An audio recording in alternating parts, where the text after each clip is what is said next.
और ठाकुर जी के सामने बड़े बड़े कढ़ाई रखी। तो उस दिन पुजारी जी से गलती ये हो गई कि सामने मिठाई रखवे की जगह, खीर रखवे की जगह उनने कड़ी रख दी। कड़ी रख दी, कड़ी के पीछे चावल रख दिए, चावल के पीछे मिष्ठान रखा और सब सजा दिए सामने।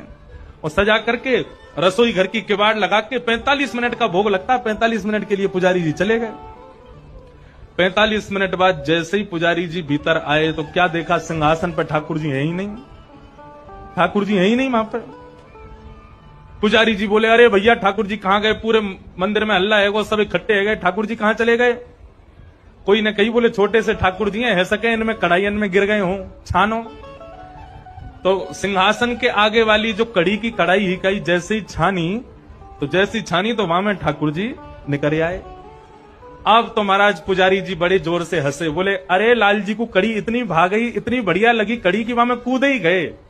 अब तो भैया रोज कड़ी बनेगी ठाकुर जी के काज। अब तो कोई भी उत्सव हो, कछु भी हो, रोज कड़ी बन रही है, रोज ठाकुर जी के आगे कड़ी रखी जावे। 10 दिन तक रोज कड़ी रखी, तो 10वें दिन रात में सपने में पुजारी जी के सपने में ठाकुर जी आ गए और रोने लगे जोर जोर से। पुजारी जी बोले, ठाकुर जी रो काई को रहे हो? बोले मैं यहां मारे रो रहा हूं, तुम रोज कड़ी को भोग लगा रहे हो। बोले मैं तो यहां मारे लगा रहा हूं, बाद में आप कड़ी में कूद गए, इतनी बढ़िया लगी कि वहां में डूब ही गए, तो हमको लगी कड़ी ज्यादा पसंद आ गई है, तो रोज कड़ी को भोग लग रहा है। ठाकुर जी बोले, अरे मैं कड़ी खावे को ना कूदो, तो फिर काय को कूदे? बोले तुमने खीर दूर रख दी, मैं तो खीर खावे जा रहा हूं, बीच में कड़ी पड़ गई, सुबह में गिर गो।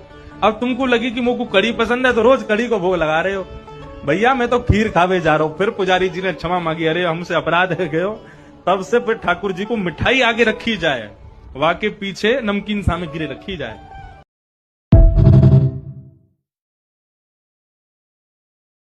Download ShareChat.